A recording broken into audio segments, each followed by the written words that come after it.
Hi hello guys, welcome back to Aadya colourful. ನಾನು Suma. Friends, ಇವತ್ತಿನ ವಿಡಿಯೋದಲ್ಲಿ ಒಂದು ಇನ್ಸ್ಟೆಂಟ್ ಬ್ರೇಕ್ಫಾಸ್ಟ್ ರೆಸಿಪಿನ ನಿಮ್ಮ ಜೊತೆ ಶೇರ್ ಮಾಡ್ತಾ ಇದ್ದೀನಿ. ಖಂಡಿತ 10 ನಿಮಿಷದಲ್ಲಿ ಗರಿಗರಿಯಾದ ಟೇಸ್ಟಿ ದೋಸೆ ರೆಡಿ ಆಗುತ್ತೆ. ನೀವು ಮೊದಲು ಯಾವತ್ತೂ ಕೂಡ ಈ ದೋಸೆನ ತಿಂದಿರಲ್ಲ ಅನ್ಸುತ್ತೆ. ಅಷ್ಟು ಟೇಸ್ಟಿಯಾಗಿ ಈಸಿಯಾಗಿ ಮಾಡುವಂತಹ ಒಂದು ದೋಸೆ ರೆಸಿಪಿ. ಸೊ ಈ ದೋಸೆ ಮಾಡೋದಕ್ಕೆ ಒಂದು ಜಾರ್ ತಗೊಂಡಿದ್ದೀನಿ. ಮಿಕ್ಸಿ ಜಾರ್ಗೆ ನಾನು 1 ಕಪ್ ಆಗೋಷ್ಟು ಸಬ್ಬಕ್ಕಿನ ಹಾಕ್ಕೊಳ್ತಾ ಇದ್ದೀನಿ. ನಾವು ಹಪ್ಪಳ ಮಾಡಬೇಕಾದ್ರೆ ಇದನ್ನು ಉಪಯೋಗಿಸ್ತೀವಲ್ಲ, ಅದೇ ಸಬ್ಬಕ್ಕಿ. ಹಾಗೆ ಇದಕ್ಕೆ 1 ಕಪ್ ಆಗೋಷ್ಟು ನಾನು ಚಿರೋಟಿ ರವನ ಹಾಕ್ಕೊಳ್ತಾ ಇದ್ದೀನಿ. ಇಷ್ಟನ್ನು ಹಾಕಿ ಇದನ್ನು ಪೌಡರ್ ಮಾಡ್ಕೊಂಬರೋಣ.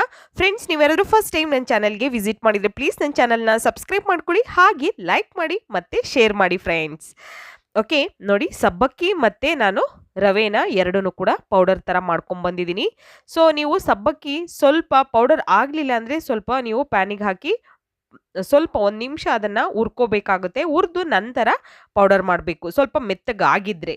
ಇಲ್ಲ ಅನ್ನೋದಾದರೆ ಖಂಡಿತ ಇದೇ ರೀತಿ ನೀವು ಪೌಡರ್ ಮಾಡ್ಕೊಳ್ಬಹುದು. ಸೊ ಇವಾಗ ಪೌಡರ್ ಮಾಡಿರೋಂತಹ ಸಬ್ಬಕ್ಕಿ ಮತ್ತು ರವೆನ ಒಂದು ಬೌಲಿಗೆ ಹಾಕ್ಕೊಳ್ತಾ ಇದ್ದೀನಿ. ನಂತರ ಅದೇ ಮಿಕ್ಸಿ ಜಾರ್ಗೆ ನಾನು ಬೇಯಿಸಿರೋಂತಹ ಆಲೂಗೆಡ್ಡೆನ ಹಾಕ್ಕೊಳ್ತಾ ಇದ್ದೀನಿ. ಇಲ್ಲಿ ಒಂದು ದಪ್ಪ ಗಾತ್ರದ ಆಲೂಗೆಡ್ಡೆನ ತಗೊಂಡಿದ್ದೆ ನಾನು. ಸೊ ಈಗ ಬೇಯಿಸಿರೋಂಥ ಆಲೂಗೆಡ್ಡೆನ ಹಾಕಿ ಸ್ವಲ್ಪ ನೀರು ಹಾಕ್ಕೊಂಡು ಇದನ್ನು ರುಬ್ಕೊಂಬರೋಣ. ತುಂಬಾ ಕ್ರೀಮಿಯಾಗಿ ಇದನ್ನು ರುಬ್ಕೊಂಬರ್ಬೇಕಾಗುತ್ತೆ. ಸೊ ಫ್ರೆಂಡ್ಸ್, ಖಂಡಿತ ನಮಗೆ ದೋಸೆಗಳನ್ನು ಸುಮಾರು ಟೈಪಲ್ಲಿ ನಾವು ಮಾಡಿರ್ತೀವಿ. ಖಂಡಿತ ಈ ರೀತಿ ಒಂದ್ಸಲ ರುಚಿಯಾಗಿರುವಂತಹ ಒಂದು ಡಿಫ್ರೆಂಟ್ ಟೇಸ್ಟನ್ನು ಕೊಡುವಂತಹ ದೋಸೆನ ಖಂಡಿತ ಒಂದ್ಸಲ ತಯಾರಿಸಿ, ನಿಮ್ಗೆಲ್ಲರಿಗೂ ಕೂಡ ತುಂಬಾ ಇಷ್ಟ ಆಗಬಹುದು. ನೋಡಿ, ನಾನು ಆಲೂಗೆಡ್ಡೆನ ಸ್ವಲ್ಪ ನೀರು ಹಾಕಿ ಹೀಗೆ ರುಬ್ಕೊಂಬಂದಿದ್ದೀನಿ. ಈಗ ರುಬ್ಬಿರೋವಂಥ ಮಿಶ್ರಣನ ನಾವು ಈ ಪೌಡರ್ಗೆ ಹಾಕ್ಕೊಳ್ಳೋಣ. ಓಕೆ, ರುಬ್ಬಕ್ಕೆ ಸ್ವಲ್ಪ ನೀರು ಇನ್ನೊಂದು ಸ್ವಲ್ಪ ಬೇಕು ಅಂದರೂ ಕೂಡ ಹಾಕ್ಕೊಳ್ಬೋದು. ಓಕೆ, ಇವಾಗ ನಾವು ಇದಕ್ಕೆ 2 ರಿಂದ 3 ಟೇಬಲ್ ಸ್ಪೂನ್ ಆಗೋಷ್ಟು ಮೊಸರನ್ನ ಹಾಕ್ಕೊಳ್ತಾ ಇದ್ದೀನಿ. ಮನೆಯಲ್ಲೇ ಮಾಡಿರೋಂಥ ಮೊಸರಿದ್ರೂ ಓಕೆ, ಅಥವಾ ಪ್ಯಾಕೆಟ್ ಮೊಸರಿದ್ರೂ ಕೂಡ ಹಾಕ್ಕೊಳ್ಬೋದು. ಸೊ 3 ಟೇಬಲ್ ಸ್ಪೂನ್ ಆಗೋಷ್ಟು ಮೊಸರು ಹಾಕ್ಕೊಂಡಿದ್ದೀನಿ. ಹಾಗೆ ಇದಕ್ಕೆ ಶುಂಠಿನ ಸಣ್ಣದಾಗಿ ಕಟ್ ಮಾಡಿ ಹಾಕ್ಕೊಂಡಿದ್ದೀನಿ. ನೀವು ಬೇಕು ಅಂದರೆ ಅದನ್ನು ತುರಿದು ಕೂಡ ಹಾಕ್ಕೊಳ್ಬೋದು. ಶುಂಠಿನ ತುರಿದು ಕೂಡ ಹಾಕ್ಕೊಳ್ಬೋದು. ನಂತರ ಇಲ್ಲಿ ಕರ್ಬೇವನ್ನು ಕೂಡ ಸಣ್ಣದಾಗಿ ಕಟ್ ಮಾಡಿ ಹಾಕ್ಕೊಂಡಿದ್ದೀನಿ. ಮತ್ತು ಕೊತ್ತಂಬರಿ ಸೊಪ್ಪು ಇದನ್ನು ಕೂಡ ಸಣ್ಣದಾಗಿ ಕಟ್ ಮಾಡಿ ಹಾಕ್ಕೊಂಡಿದ್ದೀನಿ. ನೋಡಿ, ನಂತರ ಇದಕ್ಕೆ ನಾವು ಜೀರಿಗೆನ ಹಾಕ್ಕೊಳ್ಳೋಣ. ಸೊ ಒಂದು ಅರ್ಧ ಸ್ಪೂನ್ ಆಗೋಷ್ಟು ಜೀರಿಗೆ ಹಾಕ್ಕೊಳ್ತೀನಿ ನಾನು.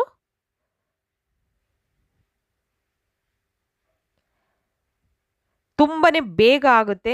ತುಂಬ ನಿಮಗೆ ಎಲ್ಲಾದರೂ ಅರ್ಜೆನ್ಸಿ ಇರುತ್ತೆ, ಎಲ್ಲಾದರೂ ಆಚೆ ಹೋಗೋದಿರುತ್ತೆ. ಸೊ ಏನಾದರೂ ಬ್ರೇಕ್ಫಾಸ್ಟ್ ಮಾಡಬೇಕು ಅಥವಾ ಈವ್ನಿಂಗ್ ಸ್ನ್ಯಾಕ್ಸಿಗೆ ಮಾಡಬೇಕು ಅಂದರೆ ಖಂಡಿತ ದಿಢೀರಾಗಿ ಕೇವಲ 10 ನಿಮಿಷದಲ್ಲಿ ಈ ರುಚಿಯಾಗಿರುವಂತಹ ದೋಸೆನ ನೀವು ಮಾಡ್ಕೊಳ್ಬೋದು.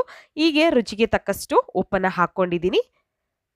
ಇನ್ಸ್ಟೆಂಟ್ ಸಾಬುದಾನ್ ದೋಸೆ ತುಂಬಾ ಗರಿಗರಿಯಾಗಿ ಬರುತ್ತೆ, ತುಂಬ ಯಮ್ಮಿಯಾಗಿರುತ್ತೆ.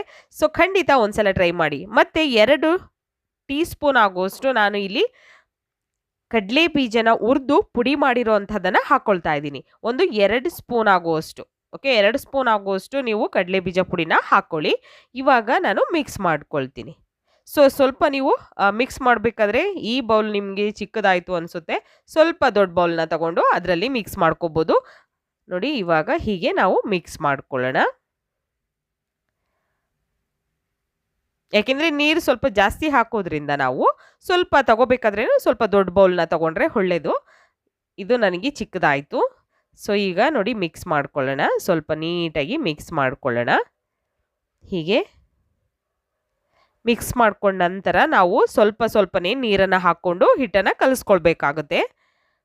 ನೋಡಿ, ಟೋಟಲ್ ಆಗಿ ನನಗೆ 2 ಕಪ್ ಆಗೋಷ್ಟು ನೀರು ಬೇಕಾಗುತ್ತೆ. ಈ ಥರ ದೊಡ್ಡ ಲೋಟದಲ್ಲಿ 1 ಲೋಟ ನೀರು ಬೇಕಾಗುತ್ತೆ. ಮಾಮೂಲಿ ನಾವು ಈಗ ಸಬ್ಬಕ್ಕಿ ಎಲ್ಲ ತೊಗೊಂಡಿದ್ದೀವಲ್ಲ, ಆ ಅಳತೆಯಲ್ಲಿ ತೊಗೊಳ್ಳೋದಾದರೆ 2 ಕಪ್ ನೀರು ಬೇಕಾಗುತ್ತೆ. ಸೊ ನೋಡಿಕೊಂಡು ನಿಮಗೆ ಇನ್ನೂ ಸ್ವಲ್ಪ ನೀರು ಬೇಕು, ಗಟ್ಟಿ ಇದೆ ಹಿಟ್ಟು ಅನ್ನೋದಾದರೆ ಸ್ವಲ್ಪ ನೀರು ಇನ್ನೊಂದು ಸ್ವಲ್ಪ ಹಾಕ್ಕೊಳ್ಳಿ. ಇವಾಗ ಮಿಕ್ಸ್ ಮಾಡ್ಕೊಳ್ಳೋಣ ಚೆನ್ನಾಗಿ. ಇದನ್ನು ನೀರು ಸ್ವಲ್ಪನೇ ನೀರು ಹಾಕ್ಕೊಂಡು ಹೀಗೆ ಕಲಿಸ್ಕೊಳ್ಳಿ. ನೋಡ್ಬೋದು ನೀವು, ಹೀಗೆ ದೋಸೆ ಸರಿ ರೆಡಿಯಾಗಿದೆ. ಇದಕ್ಕೆ ನಾನು ಸೋಡಾ ಪುಡಿ ಏನು ಕೂಡ ಉಪಯೋಗಿಸ್ತಿಲ್ಲ. ತುಂಬಾ ಗರಿಗರಿಯಾಗಿ ಕೇವಲ 10 ನಿಮಿಷದಲ್ಲಿ ಮಾಡುವಂಥ ಟೇಸ್ಟಿ ದೋಸೆ. ನೀವು ಖಂಡಿತ ಇದನ್ನು ಯಾವತ್ತೂ ತಯಾರಿಸಿರಲ್ಲ ಮತ್ತು ತಿಂದು ಇರಲ್ಲ. ಒಂದ್ಸಲ ಟ್ರೈ ಮಾಡಿ, ನಿಮ್ಗೆಲ್ಲರಿಗೂ ತುಂಬಾ ಇಷ್ಟ ಆಗುತ್ತೆ. ಇವಾಗ ನಾನು ಕಾಯೋದಕ್ಕೆ ಒಂದು ತವ ಇಟ್ಟಿದೆ. ಸೊ ತವ ಕಾದ ನಂತರ ಇವಾಗ ಇದಕ್ಕೆ ನಾನು ದೋಸೆನ ಹಾಕ್ಕೊಳ್ತಾ ಇದ್ದೀನಿ. ನೋಡಿ, ಹೀಗೆ ಇದಕ್ಕೆ ದೋಸೆನ ಹಾಕ್ಕೊಳ್ಳೋಣ. ದೋಸೆ ಹಾಕಿ ಇದ್ರ ಮೇಲೆ ಒಂದು ಮುಚ್ಚಳನ ಮುಚ್ಚಿ ಒಂದು 2 ರಿಂದ 3 ನಿಮಿಷದವರೆಗೂ ನಾವು ಸ್ಟವ್ನ ಲೋ ಫ್ಲೇಮಲ್ಲೇ ಇಟ್ಕೊಂಡು ಬೇಯಿಸ್ಕೊಳ್ಳೋಣ. ಜಾಸ್ತಿ ಟೈಮ್ ತಗೊಳ್ಳೋದಿಲ್ಲ, ತುಂಬಾನೇ ಬೇಗ ಆಗುತ್ತೆ.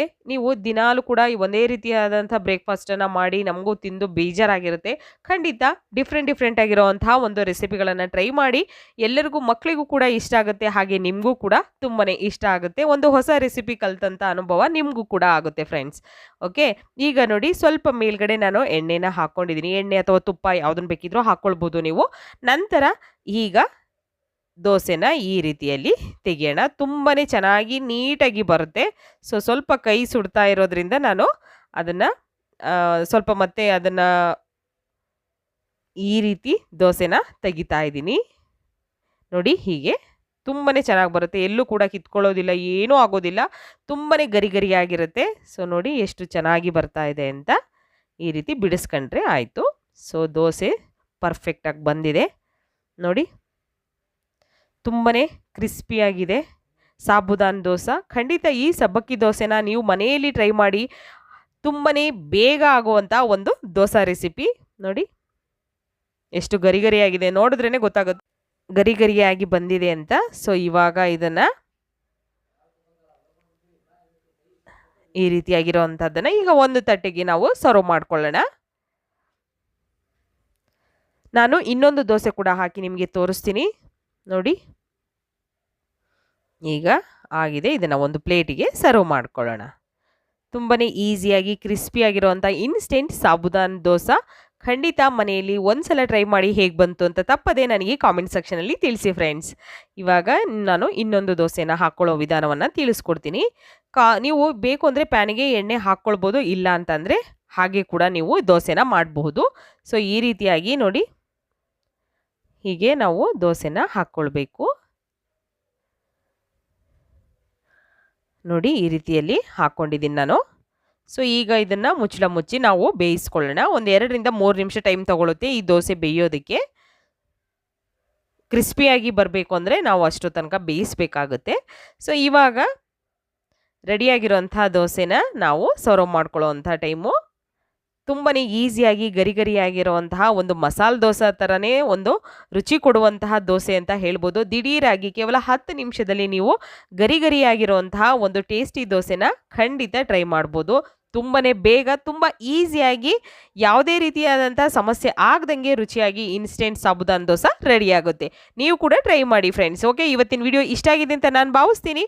ಬಾಯ್, ಸಿ ಯು, ಟೇಕ್ ಕೇರ್.